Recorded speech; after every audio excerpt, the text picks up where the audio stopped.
In late 2023, a group of fighters in Yemen started attacking ships in the Red Sea.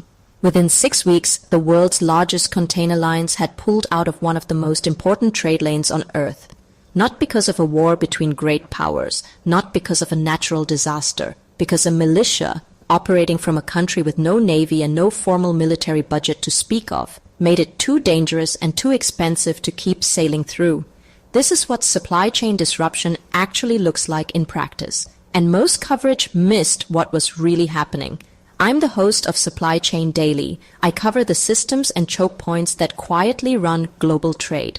Explained from inside the industry, not from a newsroom. In this video, I want to do something most coverage of the story didn't. I want to explain not just what happened, but how the supply chain actually responded. The decisions that shipping companies, insurers, and cargo owners had to make in real time, and what those decisions cost. Let's get into it. The Red Sea is not a marginal route. It is the artery that connects the Suez Canal, and therefore Europe, to the Indian Ocean, the Gulf, and East Asia. Roughly 15% of global seaborne trade passes through it. Approximately 12% of all goods traded worldwide. The entry point at the southern end is called the Bab el-Mandeb Strait. In Arabic, that translates to Gate of Grief. It is about 18 miles wide at its narrowest point. Around 20,000 ships pass through it. The Suez Canal at the far northern end is where the economics become very clear. For a container ship traveling from Asia to Europe, the Suez route saves roughly 7,000 nautical miles compared to sailing around the Cape of Good Hope at the southern tip of Africa. That translates to about 10 days at sea, and for a large vessel burning several hundred tons of fuel per day, it is the difference between a profitable voyage and a marginal one. When the Houthis made the Red Sea dangerous, carriers had to choose. Risk their ships, or eat the cost of the long way round. Most chose the detour, and the world felt it almost immediately. The Houthis, formerly the Ansar Allah movement, are a Yemeni armed group that has controlled a significant part of northern Yemen, including the capital Sana'a, since 2014. They are aligned with Iran and have been fighting a grinding civil war against a Saudi-led coalition for years. By late 2023, in the wake of the conflict in Gaza, the Houthis announced they would begin targeting ships they deemed connected to Israel or to countries they considered complicit. The first attack came in November 2023. Missiles and drones were fired at commercial vessels. Then came armed skiffs, then helicopters, then anti-ship ballistic missiles. The attacks were not precise in a legal or commercial sense. Ships with no discernible connection to the stated targets were hit.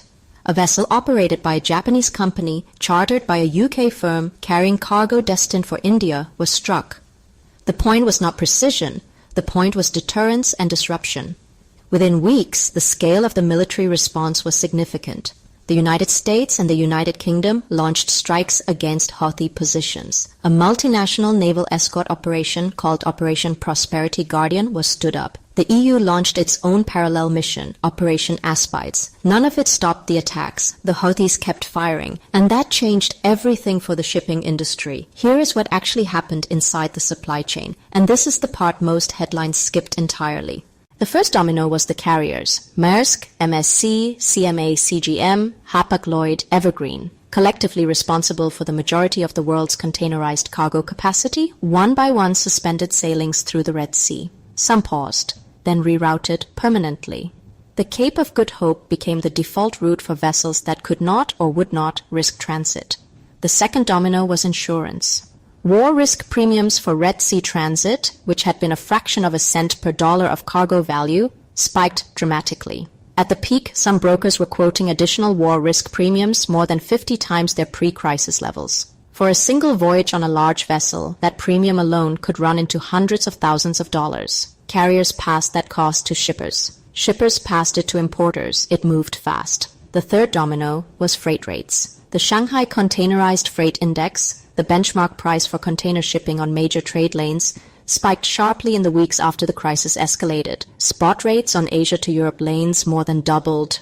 Carriers that had been offering space at distressed prices suddenly had leverage.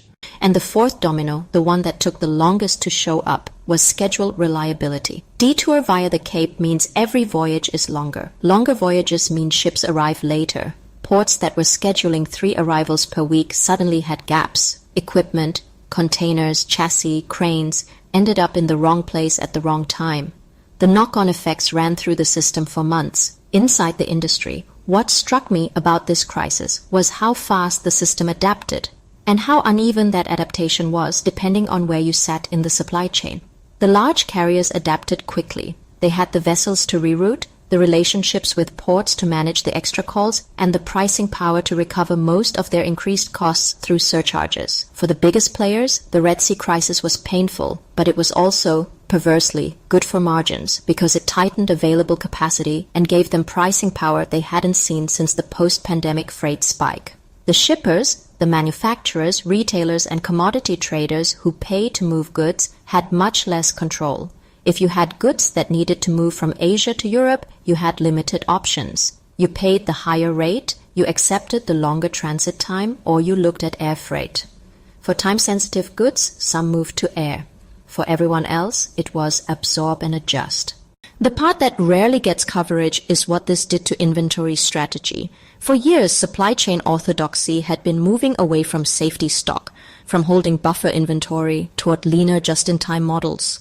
The Red Sea crisis added 2 weeks to transit time at a stroke. Companies that had cut their safety stock to the bone suddenly had very uncomfortable gaps, and rebuilding safety stock takes time and working capital. The industry phrase for this is supply chain resilience. What the Red Sea crisis exposed is that resilience is expensive to build and cheap to cut, and most companies had spent the previous decade cutting it. This was the bill coming due. If you want to track this story without relying on headlines, here is what to actually watch. First, watch the vessel tracking data. AIS, the Automatic Identification System, transmits the position of every commercial vessel. Aggregators like Marine Traffic and Vessels Value publish traffic data for the Bab el-Mandeb in near real time. When traffic through that strait starts recovering toward pre-crisis levels, it will mean carriers have judged the risk to be manageable. When ships divert back around the Cape, it means the opposite. Second, watch the Lloyd's Joint War Committee listings. These are publicly available updates that designate geographic areas as war risk zones, which directly affects what marine insurers will charge and under what conditions.